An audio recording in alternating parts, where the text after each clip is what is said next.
You're listening to a Rock Candy podcast. Hi, I'm Peterson Toscano, and this is Bubble&Squeak, a podcast with uncanny sounds, funny interludes, and stories, most weird, many true. Okay, here's episode 11.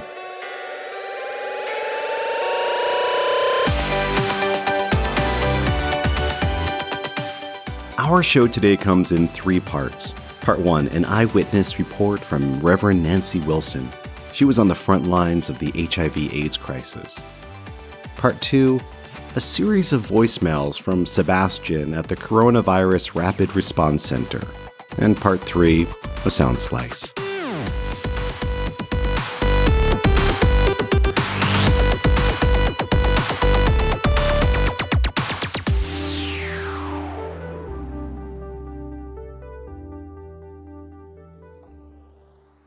Back in 2014, during the Obama administration, I spoke with Reverend Elder Dr. Nancy Wilson. Together, we organized an event called A Queer Response to Climate Change. She told me stories about what it was like being one of the first responders to the HIV/AIDS crisis.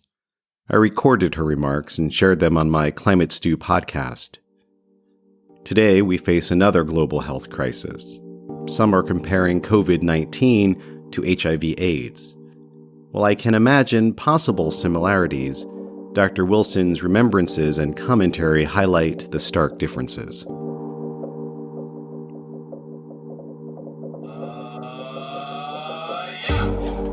I was the pastor of an MCC church in Los Angeles in the early 1980s when AIDS first came on the scene.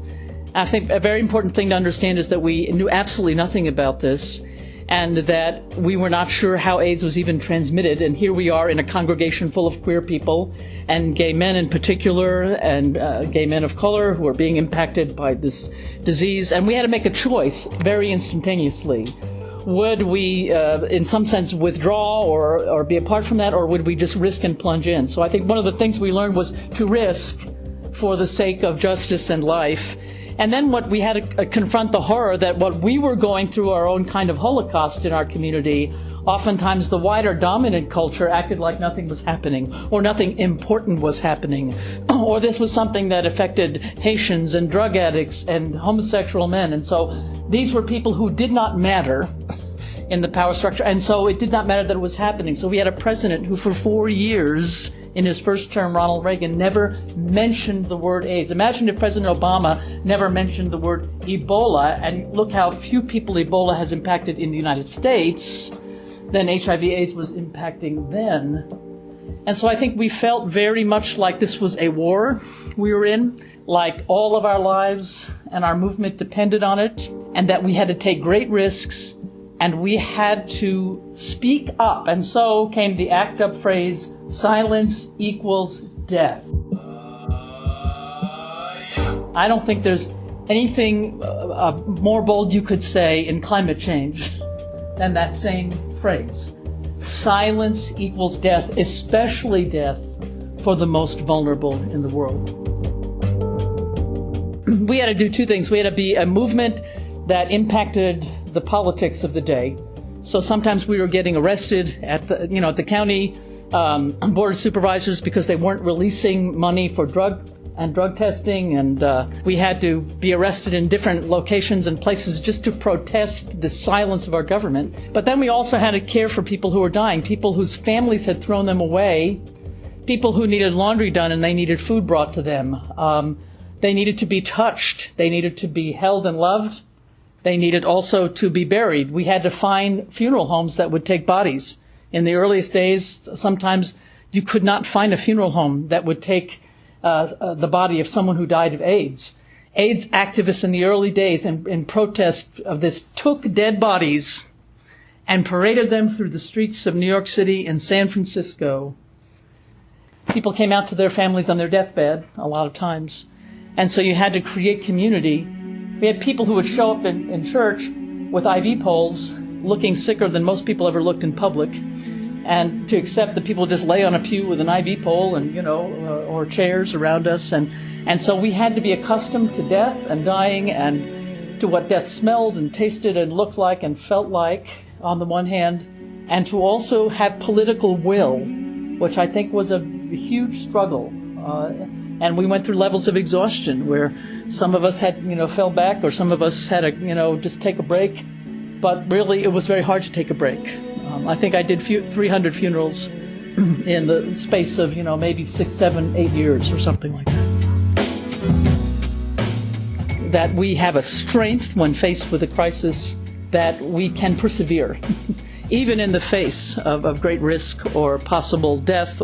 So I think that is within us when we are passionate and care. And especially it's also about caring for one another. And when we understand that this crisis, climate crisis, is going to impact all of us, the people we love, the people we are in this movement with, and that we can do enormous things. We can change public policy. We can change what our government is doing. You look today at the ways in which Black lives are still disproportionately impacted by HIV and AIDS, the way young queer people are impacted by HIV and AIDS, the way people in many places in the world still do not have access to prevention or treatment. And so I think what happens is when AIDS stopped affecting a certain class or group of people, then some of the energy and the funding and things got directed differently. And I think that's where you also have to have the will to continue to say, this is a fight we have to continue fighting. And that will be true and is true with climate change.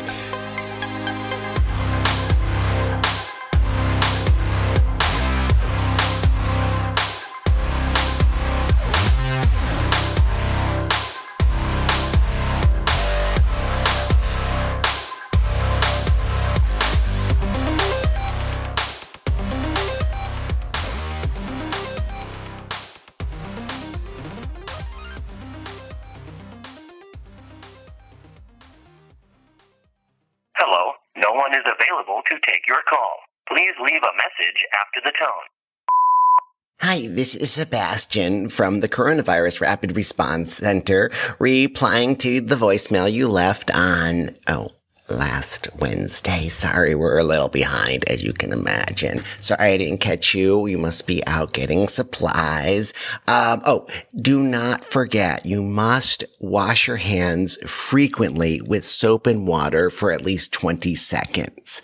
What they don't tell you, though, is you also need to moisturize. Yeah, they never told me, and I work at the CDC. Oh my gosh, my hands, I have washed them raw. Oh, and speaking of cleansing, don't forget to clear out your browser history, because God forbid if something bad happens, you don't want to leave that mess behind.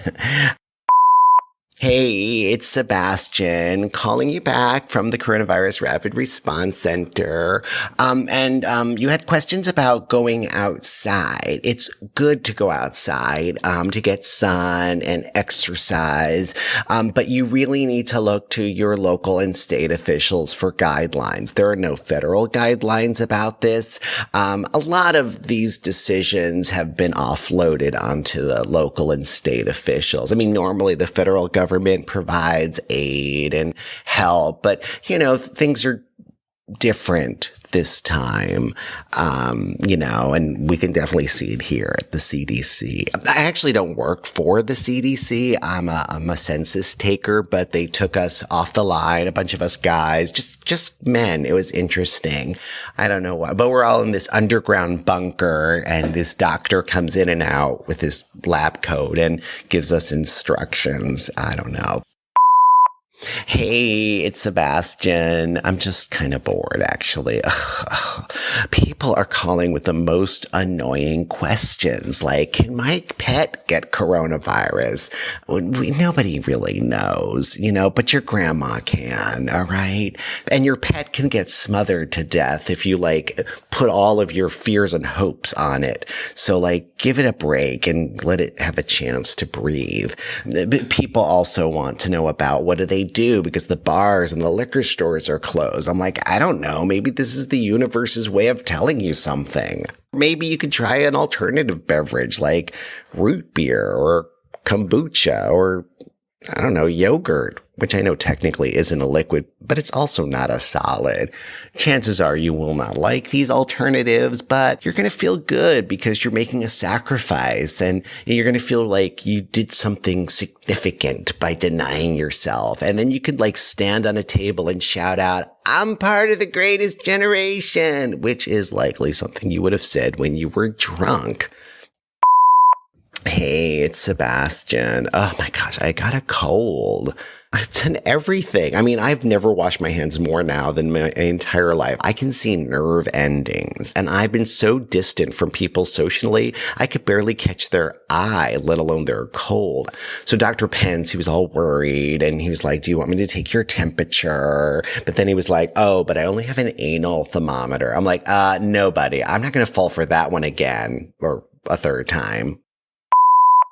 Well, this is Sebastian formerly from the coronavirus rapid response team. Oh, I got fired. Actually, they shut the whole thing down. It was so weird. Like, okay, so what happened was, the computer system fell down. Ironically, there was a virus. And so we like had nothing to do. And they said, just hang out in the break room, which actually is just like some warehouse space. There was like 75 of us guys, and we had to sit 6 feet apart in this giant circle with nothing to do. And it was kind of stuffy. And one guy all of a sudden starts rubbing his chest and is like, I don't feel right. And somebody else was rubbing his belly. I don't either. And a third guy was like, yeah, I kind of feel horny. I was like, wait, what? And another one's like, yeah, me too. I was like, wait. And before you know it, guys unzipped.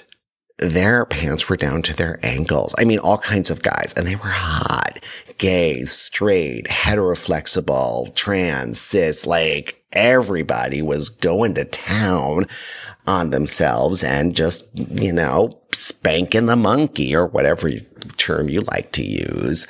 It was a big mess. And then all of a sudden, Dr. Pence burst in and he loses it. He sees this action and he starts throwing Bibles, like literally physical Bibles at us. And then he starts bleeding the blood of Jesus, which just seemed like some sort of spiritual biohazard. And then he fired us all and shut the whole unit down. And I feel, I don't know, kind of proud. I mean, think about it.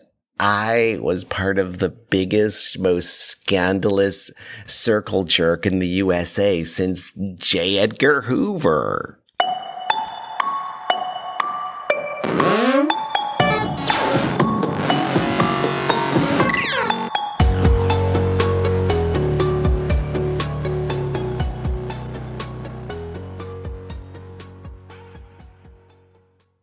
Let me set the scene for you.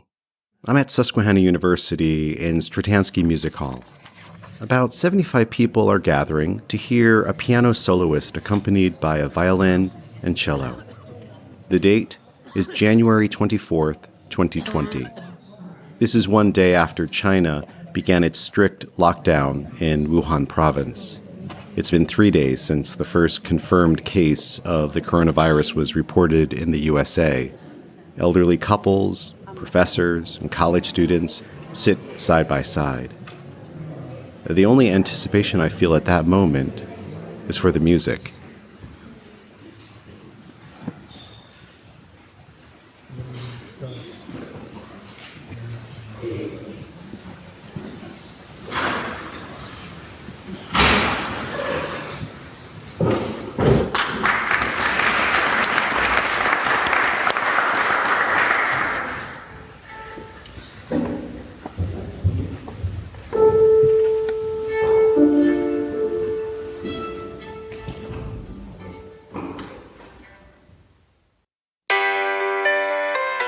Bubble&Squeak is written and produced by me, Peterson Toscano. I mostly make the show for me, and for my friend Jennifer O'Brien. The Bubble&Squeak theme song is Worthless by the Jellyrox from the Bang Whimper album. You also heard 2 songs by ElevetySeven, Kick the Habit from their RadScience album, and Birthrite from the brand new Basic Glitches album. You can find all this music on iTunes, Spotify, and wherever you listen to music. During Dr. Wilson's HIV/AIDS talk, you heard music from Skaj Da Waidah, Pope Domeneko, and J Buckner. To find more great music and new podcasts, visit rockcandyrecordings.com. Feel free to say hi on Twitter at P2Son, the letter P, the number 2, SON, at P2Son. Oh, and thanks for listening.